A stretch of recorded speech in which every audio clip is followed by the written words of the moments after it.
time. Welcome to the May 19th edition of Transitions.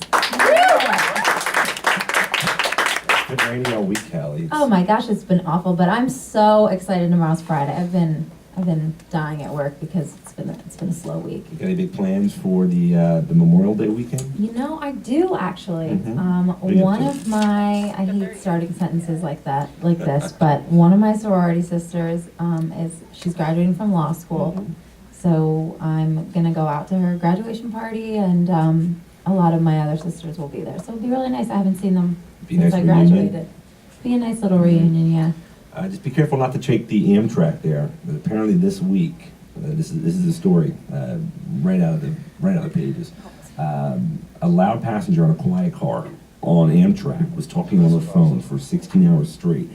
When confronted by a fellow passenger, she got disgruntled. The police were called. She's now charged with some sort of charge, but she was pulled off the train and arrested. No, that story is legitimate. It is. It really is. But you know what? The quiet car and Yeah. the people on it, like I sit on the quiet car every day, and I didn't realize it was a quiet car. I'm not talking or anything, but the other day some guy had a cell phone call, and he picked up, and he's like, hello, and it was a quick conversation. Some man gets out of his seat, comes back with his backpack on and his lunch bag, and he's like, excuse me, sir, yeah, this is the quiet car. I don't know if you're aware, but yeah, you need to get off your phone. And it's awkward. No cell phones allowed, no noise of any kind. No life. Of any kind. No life allowed on a quiet But car. we do allow noises here on Transitions We do. Radio. Mhm. We have a lot of great stuff coming up. The main interview, an extended interview with recovering drug addict, Dan McDevitt. Dan McDevitt, that's right. He's been sober since January, I believe. 2010. Yeah, January 2010, and he is holding down a full-time job now and planning to run for his borough council, actually, as it Yeah. is. So By we'll tw- hear that story. By 2014, but By he's a 2014. fascinating story to tell. Yes.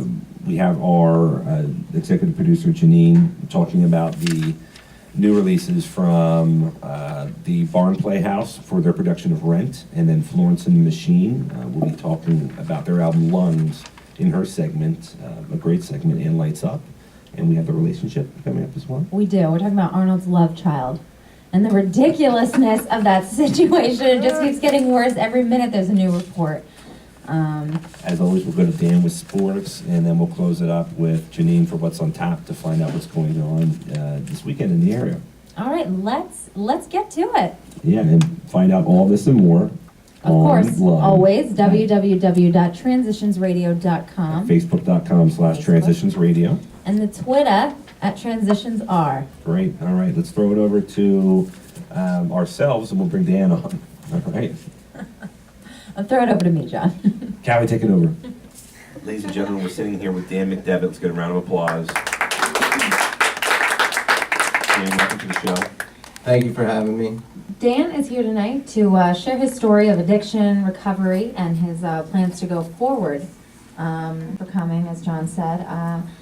When we last spoke, you sent me pretty much your life story, and you outlined every struggle that you had in it, and then you talked about what you're doing now and what you plan to do. So I think the best way to start this is at the beginning. Yeah, back in the beginning, I think it starts in high school. Is that right, Dan? Yeah, everything, did start in high school, as it does for many people that struggle with addiction. I was diagnosed with ADD at a young age, and, some psychologists might say, the Ritalin, that sort of fueled my taste. I don't know. I believe you're born with addiction. I believe it is a genetic disease. But, I just thought it was normal, smoking weed and drinking and the occasional pills in high school. Everybody else was doing it. That's how I viewed it. And then it came to graduation. I went to community college, really put no effort into it. I mean, I maybe went to one class a week. And it became very clear, RAC sat down with me, and this is Reading Area Community College. I mean, you basically give them a check, you get in, and they're like, you can't be doing this. You gotta either commit or just stop coming. So I stopped coming, and I just sort of drifted along. I think I got arrested for possession of weed in between that, and I found this job with a company called Innovage.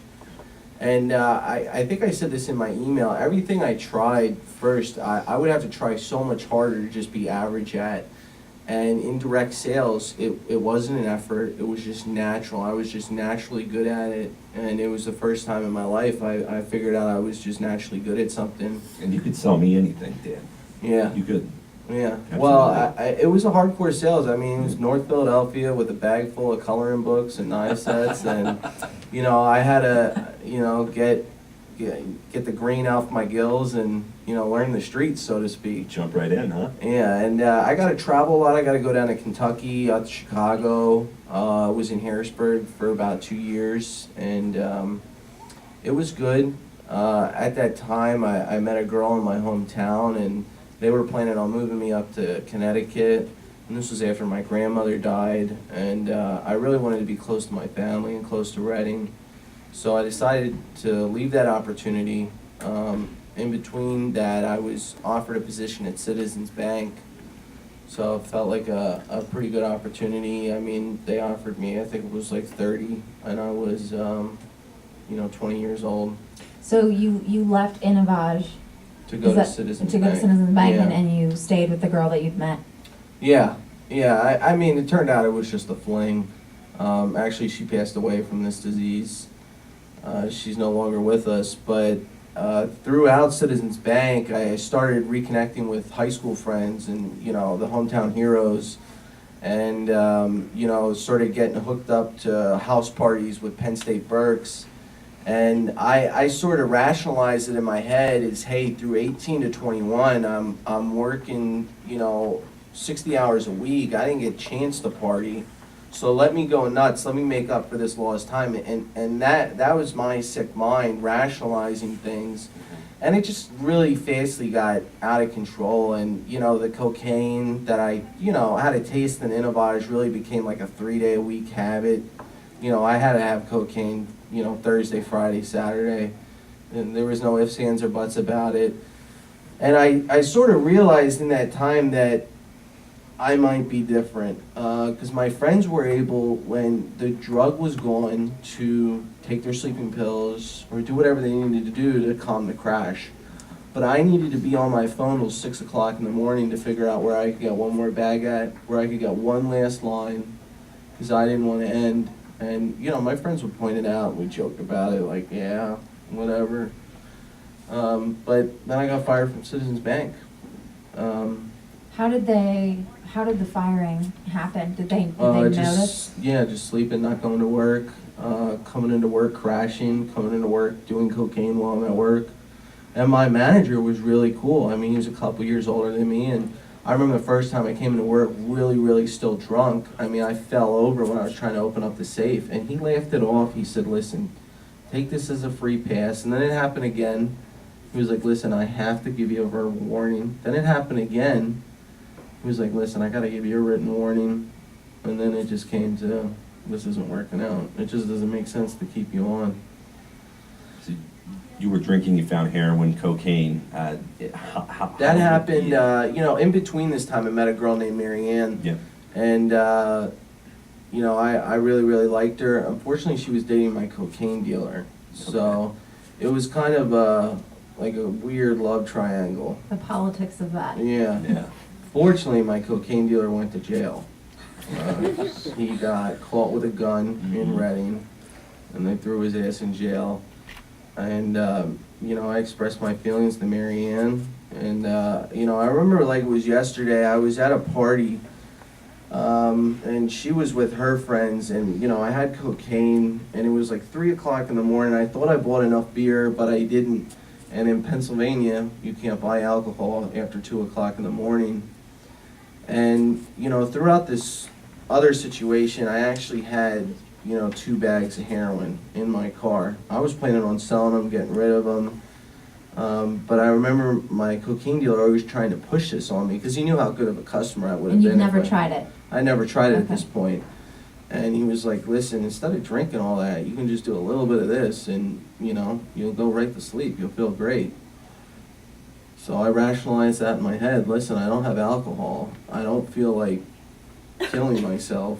So I'm going to try it. and it worked as he said, and I saved the other bag till the next morning to sort of fight off the hangover. And I called Mary Ann the next week, and we were planning on going down to the beach, and I said, listen, I tried this, and I thought she was going to be mad at me. She said, really? What was it like? I said, honestly, it was pretty great.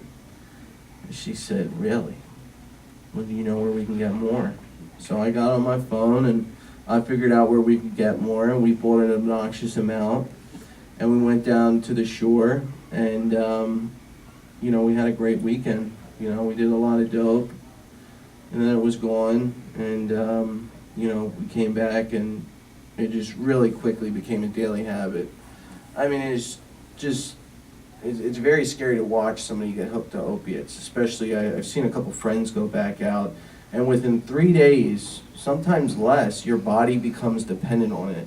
That if you don't have it when you wake up, you feel, it's worse than any hangover. And your bones ache, you're miserable, and you gotta have it to function. And then it quickly became, I'm not getting high off it, I'm maintaining myself.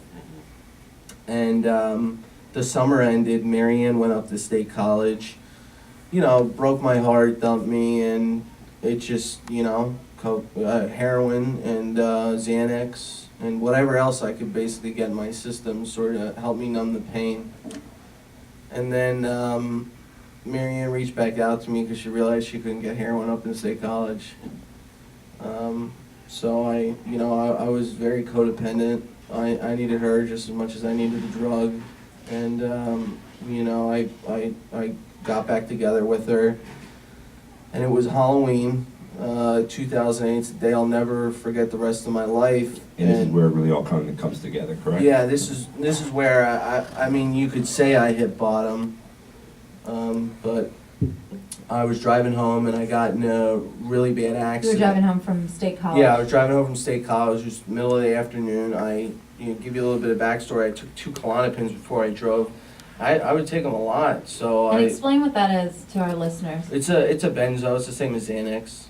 Yeah, Xanax, Valium, Klonopin, they're all in the same, Brings you down. Brings you down. It's an mellow. anxiety medication, yeah. And it has the habit of making you not realize what you're doing. Just completely blacking you out, and you really have no idea. And I was driving reckless, out of control, no regards for any other human around me, and I got in a bad car accident. The next thing I remember is I woke up in the ICU of Hershey Medical Center, refusing to pee for them, and they were threatening to put a catheter into me, so I figured, I'll give them what they want. And it took me a while to come to, because I received a lot of narcotics in the helicopter that took me there. And, my mom told me what happened. You were in a bad car accident. She looked disappointed in me, so I kind of put two and two together in my head. And then I saw the state police out in the hallway. I was like, what did I do? So I was in the hospital for a couple days. I had a collapsed lung, semi-broken ankle, road rash. I had a Scion TC at the time. And I was ejected out of my sunroof onto 322. Oh my gosh. The gentleman I hit was in a lot worse condition. He was in his 60s. He was driving a Geo Metro, and I smashed into the back of him doing, they said with the 90 miles per hour. He was ejected out of his windshield. He broke his hip. He was in a rehab hospital for almost 9 months. So I greatly altered his life, and I wouldn't realize, how kind people can be until much later. But right now I'm only concerned about me, and I get out of the hospital. I remember in the hospital, at this time I'm only snorting heroin, and when they took my chest tube out, they gave me an IV of, it was something like Demerol or something like that. And I remember my mom telling them not to do it. And they did it, and I just remember that feeling like I had to have that. There was nothing else that compared to it. It was, sickly. I was in love with it. And they gave me a prescription for a lot of Percocet. So it just sort of started, right where I left off. And I was living at home. I was just floating by, stealing money from my parents, forging checks, pawning my sister's stuff. I was doing whatever I needed to do to, get another high in me. And, Mary Ann's just with me at this time for the drugs, I'm realizing that. And now I'm starting to IV it. And I remember at one point, I was like, I want to join the Army. I want to get my life together. So I go to the local recruiting station, and I take this test to get ready to take my ASVABs. And I remember the recruiter saying, you can't join because you're wanted in Pennsylvania. And I'm like, what are you talking about? And she's like, you're wanted for DUI and aggravated assault. And I'm thinking, what? And it turns out that the state police were charging me. And, in a frantic, I got a lawyer. I called my mom. I found the first lawyer I could pick out of state college. It turns out I should have done some more research. And I was being charged with 2 counts of aggravated assault, regular aggravated assault and aggravated assault with a vehicle, and they're both a felony, and DUI, and a slew of summary charges, like driving unsafe speed, driving without a seatbelt. And I went to my arraignment high. I went to my preliminary high. The DA was not going to show any mercy on me. There was a lot of discovery. There were some flaws with the state police's investigation, but there was the pictures of the accident, and there was witnesses of the accident. And this is like January 2009 now. I'm just a mess. I think Mary Ann left me because she was so disgusted that I was IVing it. And, my parents, there's no hiding it from it anymore. They can see my arms. They can just, see that there's no soul inside of my eyes. I'm just sort of floating along day to day. I remember my mom would have to lock the door to her room. And she told me later in a letter that it felt like she was a criminal because everything had to be locked up in the house or bolted down. And I went to my first treatment center, forced to. It was either that or the streets. It was a place called Roxbury. My Medicaid paid for it, and they paid for 14 days. And there I was introduced to the rooms of Narcotics Anonymous and the fellowship. And 14 days just isn't enough time for an intravenous drug. I don't think it's enough time for any, sort of drug user, alcoholic, but that's all insurance was going to pay for. And that's all I really wanted to stay for. I stayed sober for about a month, but nothing changed. I hung out with the same people. As soon as I got out of rehab, I went to the same places, and I had the same thought process. And, that turned out to be my downfall again. And, in between this time, I've always managed to get a somewhat good job. I got a job with a company called Brex Pacific. I'd be out on the road probably like 18, 20 days a month all across these little towns in Pennsylvania selling advertising for menus and restaurants. And it was just such a scramble before I go out in town. I'd have to figure out how to get drugs to last me the whole week. And they'd be going the night I got up there. And I got on Suboxone maintenance and methadone to, so I didn't get sick. And that job lasted for a while until it didn't, until my addiction took that. And it was just, I wasn't going to where they told me to. I was doing what I needed to do to stay high every day. So why don't you tell us a little bit about Caron Foundation? That's Karen. Caron Yeah. Foundation? Shortly after I left that job, I relapsed, and I was given one last chance for my parents to go to Caron. And, I remember them saying, when I was up there, this is Miracle Mountain, I always thought it sounded stupid, but shortly, after being there, I really realized what it was. The Caron Foundation, it's a world-renowned treatment center for a reason. Every staff member that works there, whether it be the guy mowing the lawn or the counselor sitting in front of you, is in recovery. They have a strict rule that you had to been through it yourself to work there. And it was just, a great place. It was one-on-one care. It was a great community. The first treatment center I was in, a lot of people were mandated by a court to be there. The Caron Foundation doesn't have that. It's privately paid.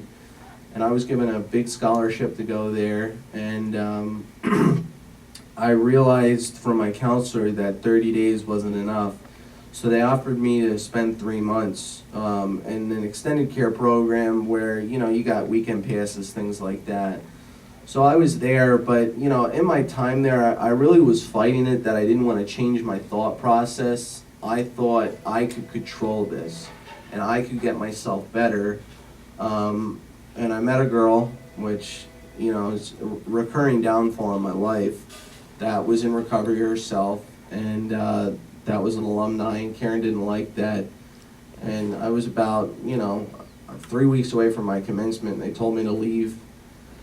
A sober house up in Leesport called EDI will have me, and when I got to EDI, my cocaine dealer was living there. It was kind of ironic, but he entered recovery himself via the Berks County Prison, and we became friends, and we started going to meetings together, and I still didn't want to change. I still thought I could control certain parts, and I could hold on to old parts of my life, like friends and whatnot, and I got kicked out of EDI for acting like an idiot, just being obnoxious, just really not showing respect for what people had to go through to get there, and moved back home with my folks, and they thought everything was good. I mean, I was away for a good 8 months, and I just started hanging out with the same friends, the same people, going to the same places, and You eventually relapsed. yeah. Absolutely. And this time I rationalized, well, I'm only going to do Oxycontin, thinking I could control since it's synthetic. And that relapse wasn't long. I mean, I beat myself up in a matter of 3 weeks, and entered, it was a Sunday night, and my mom could see something was wrong, and I said, I need help again. And she said, okay, I'm not paying this time, so a place called Reading Detox would have me, and, essentially, it, kind of serves as a homeless shelter, almost. I mean, there are people there to get sober, but it's a big revolving door type of place. And my insurance would pay for 3 days, and it was a very raw place. I mean, it was nothing like the Karen Foundation with big, comfy, pillow-top mattresses. It was a hospital cot, and there was 4 people to a room. The main language being spoke there was Spanish, so I was, very out of place, and I really became close with myself, and I remember asking God, just please, and I would always have these things called foxhole prayers, where when I needed something, I'd be like, please help me get this. But this time I was like, God, just please help me hang on to this and just help me get it. And I really believe he reached out to me there. And I left. I got hooked up with a place called East Coast Recovery. I moved into a sober house. I got something called a sober coach, which is like a sponsor you can't get rid of. And had to call him every single day. He'd meet me. He'd, check me on my BS and, call me out when I needed calling out. I really got involved with the Fellowship of Alcoholics Anonymous and Narcotics Anonymous. I started doing what they call service work, figuring out what I could do for other people and not look for a return. So it started small, giving rides here and there and whatnot. And then I got hooked up with a place called Opportunity House, which is a shelter in Reading for people that struggle with addiction but have children. It's an emergency shelter for them. So, spending time with the kids and whatnot. And I got this job at Smoker and Company, and everything just sort of started falling together. But this time the difference was I didn't get complacent. I made, as hard as it was, I severed ties with certain people that were in my life because they just don't understand what I go through. They don't understand addiction. They think I just need to learn self-control. And I really, I was talking to you earlier, for a 24, 25-year-old, I'm really happy with, seeing what's on MSNBC Friday or Saturday night, rather than seeing, how many cups I can flip or something like that. And just really got comfortable with it. It was hard for the first 4 and 6 months. I would get bored and I would get frustrated. In those times, I would ask for God. And I say God not as just the God that some people hear on Sunday morning church. It's a God to my understanding. So God can be anybody you want it to be. but I would ask God to help me get through it, and He would, and it would pass in 15 minutes, and then it just, after you do something for so long, it becomes habit, and it's now habit to read an insert out of a book every single morning, and it becomes habit to ignore certain phone calls that I may get, and it becomes habit to take the long way rather than to drive through certain sections of Reading, and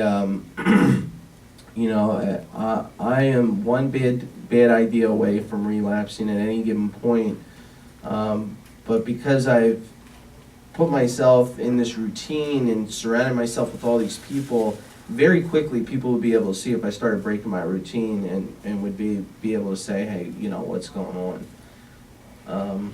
Well, let's, before we end, let's get, your information. You are running for city council? No. Not yet, not yet. It would be for borough council. Borough council. Yeah, and it's gonna I'm too used to the city by now. It's gonna look like I'm gonna try like 2014. I'm still on probation right now, so I think that would be a pretty good ammunition against my opponent would use against me. Yeah. But I am trying to get involved with my local government. I mean, I am gonna be a recognizable face at council meetings, and just trying to figure out ways where I can give back to a community that I've taken so much from. And you did mention the statistic earlier, there's 1 in 6 people that are facing addiction right now in America, so I'm sure some of us here know someone who's facing the disease. And some of our listeners, what's 1 or 2 ways that they can reach out for help? Well, I'm going to put some numbers on the website for places like East Coast Recovery, the Caron Foundation. I'm also going to put my own personal phone number. All it takes is a phone call. There are hotlines out there that are staffed 24 hours for Alcoholics Anonymous and Narcotics Anonymous. You just have to type in in Google local NA hotline and let you enter your zip code. But it's not something to be ashamed about. I sent Callie a statistic that the study that was done that nearly 5 million people should have went to treatment last year, and it was only like 200,000 did. Wow. And this stuff will kill you. I mean, it's not 40-year-olds dying from this. 2 people that I went to Caron with are now on the ground. A bunch of them are behind bars because there's 3 outcomes when you decide to let the drink or the drug get a hold of you. It's jails, institutions, and death.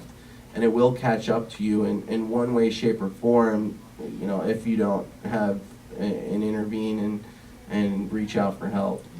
To end, Dan, I want to ask you, you have a lot of positive things to say about all the treatment that you have received, and it's really, inspiring not to hear you say, you haven't said, one negative thing about any of the institutions. And what I want to ask you is everything that you learned from these institutions, who you are now, everything you learned from your addiction. If you could give someone advice from your own heart, from your own mind, not something that you did learn from one of these places, something that you learned on your own maybe, what would it be?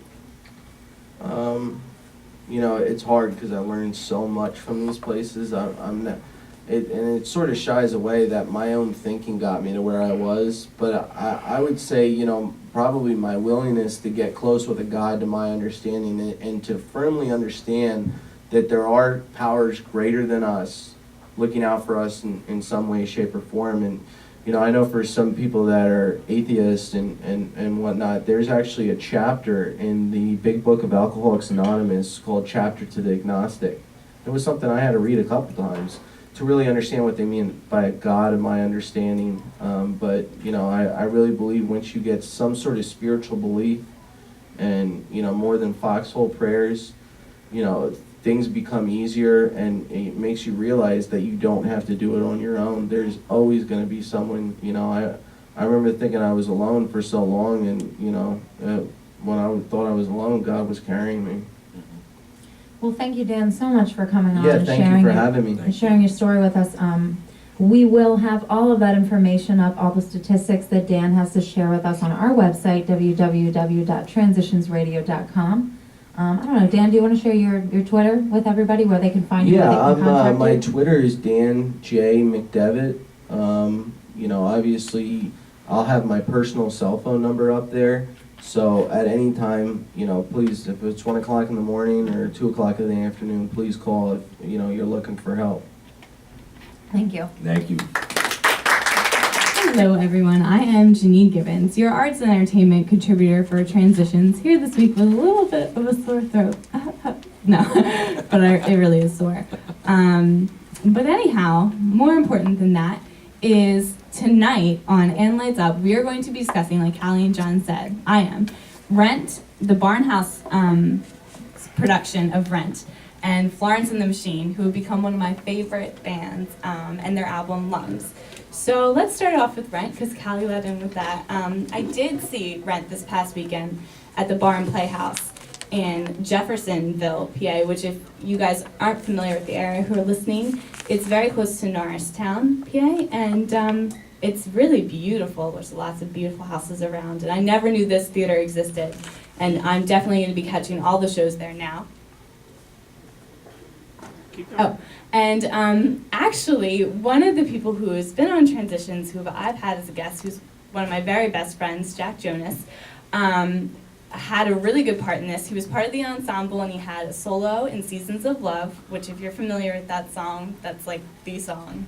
And he was... Is that the one where it goes 1,000? 525,006. Yeah, that one. That's it? 100 minutes, That's the only song everyone knows from Rent. Yeah. Yeah, but he had one of It's the amazing. verses. It's an amazing song. Yeah, it was so good. And for me personally, before we get into the major themes, it was just awesome because we used to always sing that freshman year. Like, we walk around campus doing our radio projects, and like, he's like, someday I'm gonna be in this. And then he was, and I was just, it was very emotional going to see him in it. But for those of you who don't know what Rent is about, it has a couple of major themes that I just wanted to touch on. The theme of love. I mean, in every angle you could really imagine, it touches on, whether you're gay or straight or whatever your situation is, somebody recovering from drugs is a huge theme in this play, and just learning how to love someone in the moment because you might not have it, like time is not forever, and that's very, like, the most urgent and pressing theme of this play is that, make the most of what you have and the people who love you and who you love. Don't hold back, don't be jealous about, stupid things, a lot of things that we talk about in our relationship segment, because, their main slogan is no day but today. So the past doesn't matter, the future doesn't matter, it's this moment. So it's a very powerful play.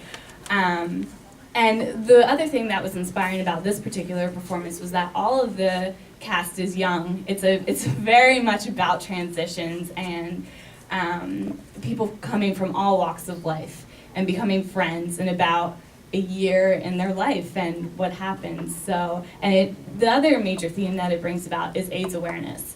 And this is something where the only major difference that I saw between the movie and the play, there was a scene in there that was very powerful that I won't give away if you didn't see the show, but that almost paints a visual picture of AIDS, and that was like very intense. So it's on my blog if you want to check out my blog on What's on Tap on transitionsradio.com. It's my page, and you can find all the information there. It's been up for weeks, but this is the final weekend, so please do go out and support it. It's a great production. I'm going again this weekend. If anyone wants to come with me, hit up my email and we'll see what happens. But I would get your tickets now because they're selling out. $17 and $15 if you're a senior or a child. There you go. What if we're mentally a child? Yeah, what if it... Thoughts? Anyone else have thoughts? I'm sorry. I talk a lot. Callie, John. I just want to know if John and I qualify for the children. Yeah, is that cool? No, it's not like mentality. What if we can sing the song, though? What if we both sing 500,000, Yeah, whatever, 20... 6 minutes? Not gonna cut You it guys with are- theater. you They guys- desperately no. need that money. Speaking from a theater perspective, they'll be like, no, we need that extra dollar. I can recite the Where's first that? digit of pi. Does that count? 3. 525,600 minutes. Oh God, I'll never Moving forget it. on. Anyhow, so the other thing, Callie, but didn't you want to say, I know you were saying before you love Rent. I do love Rent. It's like I said earlier, it's the first Broadway show I ever saw, and I was such a brat when I was little. I always had like marks on my back from sitting in timeout so much. This is true. Marks on your back? Yeah, I used to slam into my rocking chair. Oh no. It's okay.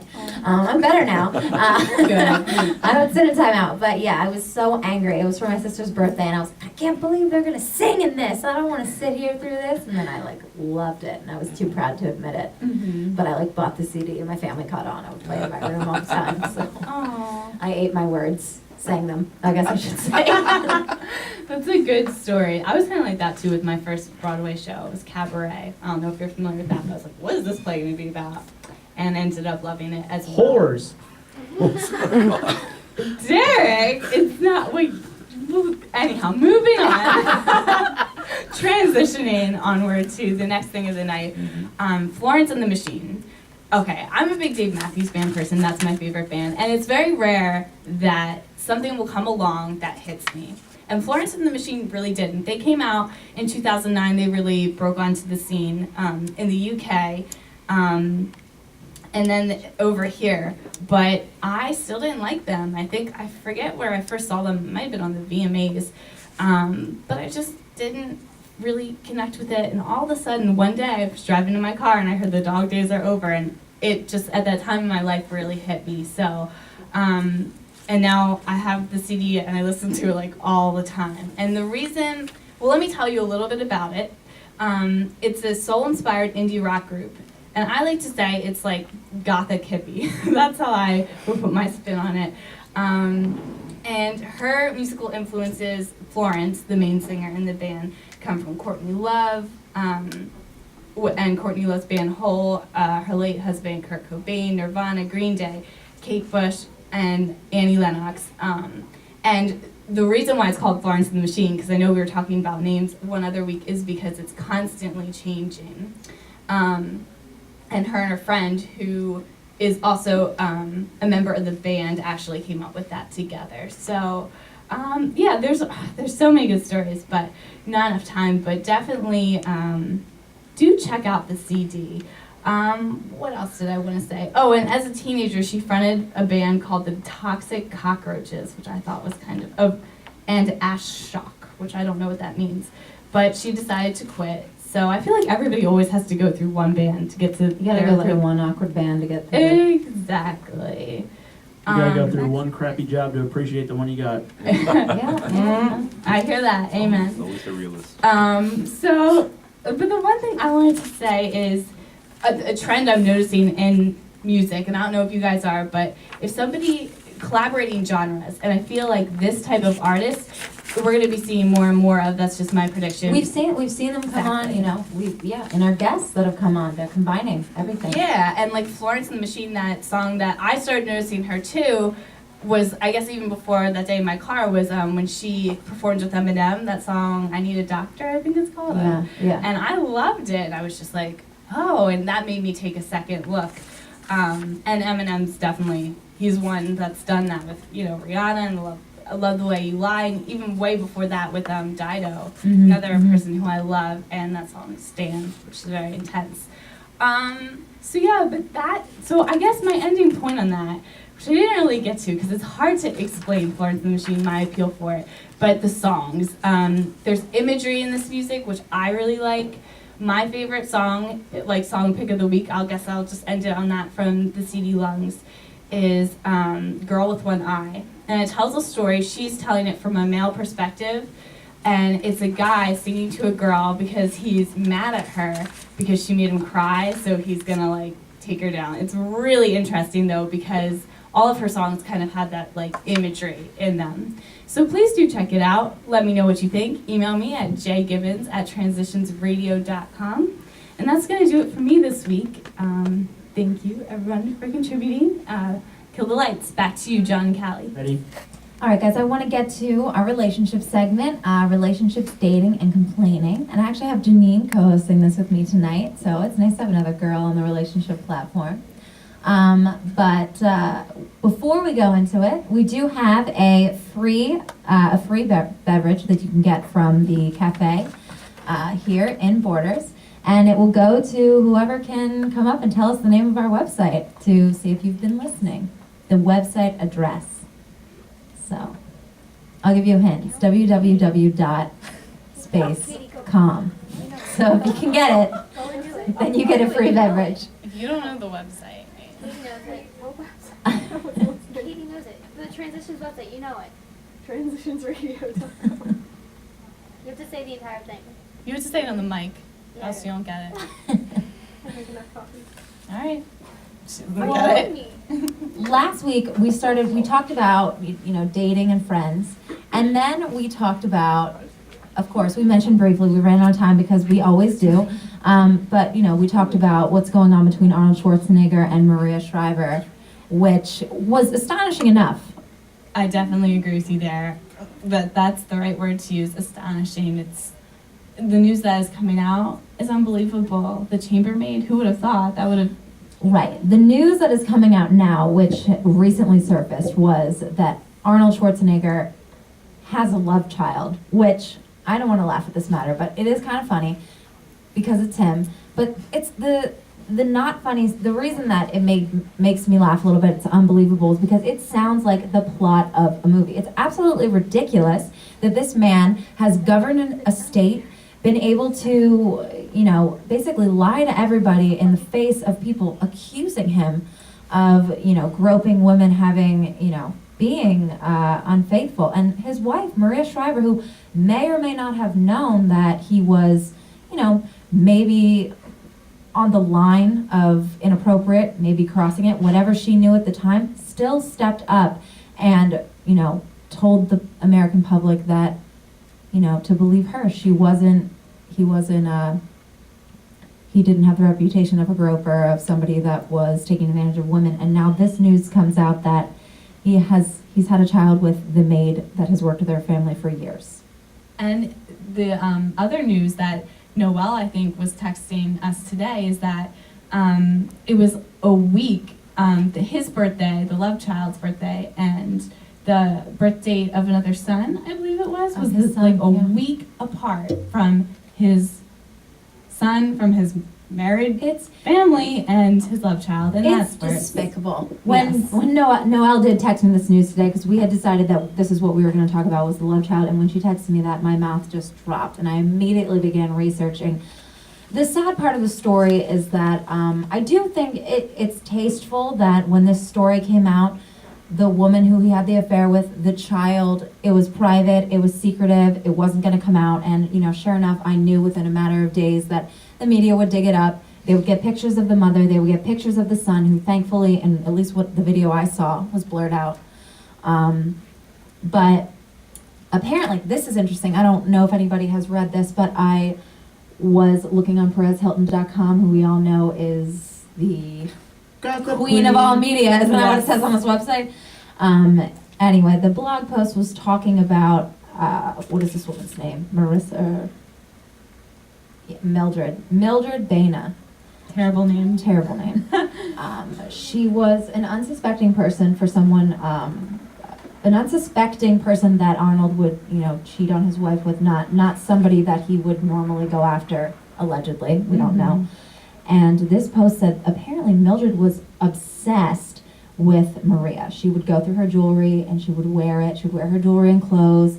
The relations that they had were in the marital bed. She would constantly talk about how she was more of a wife to Arnold than Maria was. Some pretty sick stuff, which I just read before coming on the show, and I was surprised to read it. I mean, to me, what it says is that Arnold Schwarzenegger, for being the big bodybuilder, movie star, governor that he is, obviously has some big insecurity issues to be attracted to somebody who's that obsessive. I think when anybody is that obsessed with you, and you return that obsession with, with what he returned it with, that's so unhealthy, and that just says, I'm insecure, I need this person to validate me, which is, it's just, it's surprising to me, to be frank. I mean, I'd never expected Arnold Schwarzenegger. I always considered him harmless, but geez. I mean, I can't imagine how his wife feels. I just can't. Or his children, who, that's such a thing today with, like, children in the media. How are they going to be affected by this? I mean, how are they going to feel? Like, how do you just move on with your life after something like that comes out? I don't know. If I have a woman worshiping me, I'm probably going to be pretty grateful. Do you want Mildred's number? No, I don't want Mildred's number, but I mean, people are acting like this is such a crazy thing. I'm sorry, if you had a guy worshiping all over you, who you thought, or who they had thought dreadlocks of my hair or something like that, I wouldn't like it. yeah, well, you don't have, obviously, No, those insecurities. that's still sickening to me. If somebody's obsessive, that's never been something to me that I don't think I've ever met anybody that's obsessive before, but to me, that's always been a sign of Crazy? sick and crazy. And unfortunately, and I will say this, as a girl, I think it affects more girls than it does guys. Girls come on to guys and very controlling, very jealous of other women. It's a common thing. And it's scary when you're living with it in your house. It's one thing with social media and everything now, somebody can go on your Facebook, stalk your pictures, as much as they can, but this woman was living in the same house as his wife, and also asked her, this is the worst part, asked her for advice on love and pregnancy when she was pregnant with, Arnold's kid. It's completely sickening and it's terrifying. And Maria Shriver she worked for NBC. She was a journalist. She's not the kind of person that, I guess, I don't know the woman, but from what I've heard about her, from what I've read about her work, she's not somebody who would miss this. As a journalist, you think about everything, you question everything. Well, 2 points there. One, Derek, thinking about it, you're right in saying that it's not completely out of the normal. There are, like Callie said, obsessive people out there. I don't know. I do think it's fed off of insecurity, but you're right, it does happen. It does happen a lot, but it's just unfortunate that if anybody does anything, that's what they're remembered for. This is what he's going to be remembered for now. So it's like, I feel like celebrities and actors, or if you're a public figure in general, need to realize that the tabloids and the paparazzi are not going to back off. It's them who's going to have to who either take the moral high road, or that's what you're going to be remembered for. And we're not going to have, legends anymore if this is what it's going to turn into. It's going to turn into sleaze. So I just think that, being the arts and entertainment contributor, I think that there needs to be a stepping up of the people involved. And maybe you could become a role model again for the general public instead of, allowing us to be like, oh, well, we do that behavior too. We're like celebrities, Kindergarten Cop 2. And he'll be back on top. That's all So I we've need. moved from Baby Janene, Stay Out to that. I think that is a great point, and one that I do want to end on. I was watching The View earlier. I did watch a clip from The View. They had discussed this, not a show that I usually watch, but I think it was Whoopi Goldberg had a point. Arnold Schwarzenegger had said, this is about me. This is not about my family. Please, I deserve all the negative attention. My family does not. Please keep it on me. And she stepped up and she said, Whoopi Goldberg, said, you weren't concerned about your family while this was going on. Never once did you think, what will happen to my family if this gets out? You thought about yourself. And to come out now and act like a hero, that you're protecting your family, that you're a good guy, you're not, because you weren't thinking about them in the beginning. And I think that's a great point, Janene, that it's not the tabloid's fault, it's not the media's fault, it's your fault. If you're in the public eye, you're a public figure, this stuff is going to affect you. And that's just something that you learn in any journalism, any ethics class. As a public figure, you know that everything you do is on the radar and there's no excuse for it. I agree. Live in the now, like we were saying with Rent. Like if you can't justify, you can't, apologize for something that already happened if you know while you're doing it that it's gonna, like, that's an inevitable thing. You're sorry eventually. because it got out. Exactly. And that's really what's Thank going you. on.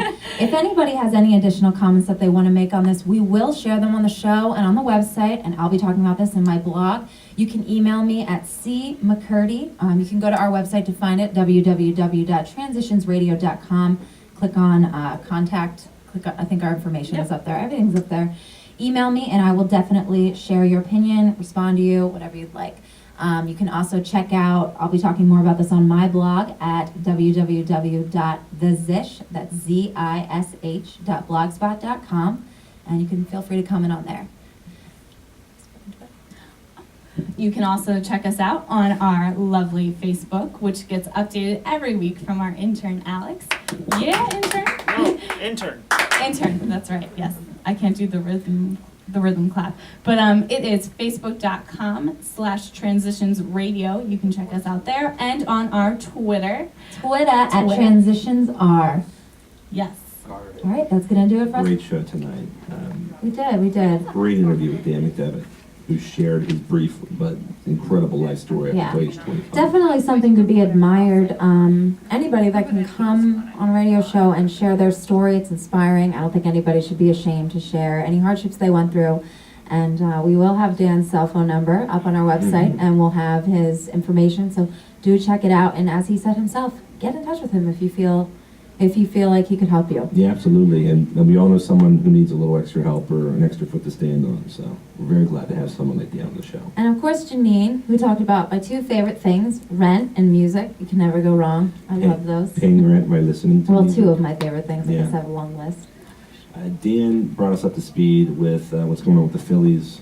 Oh, God. God. They're a pitching team right now. And of course, everything else that's going on with the world of sports as well. Twitter. Twitter. Yeah, so look out for the athletes that are tweeting. And we closed it up with a little bit of a relationship as well. We did. Hopefully the situation gets better. I don't think it's ever an easy position to be in.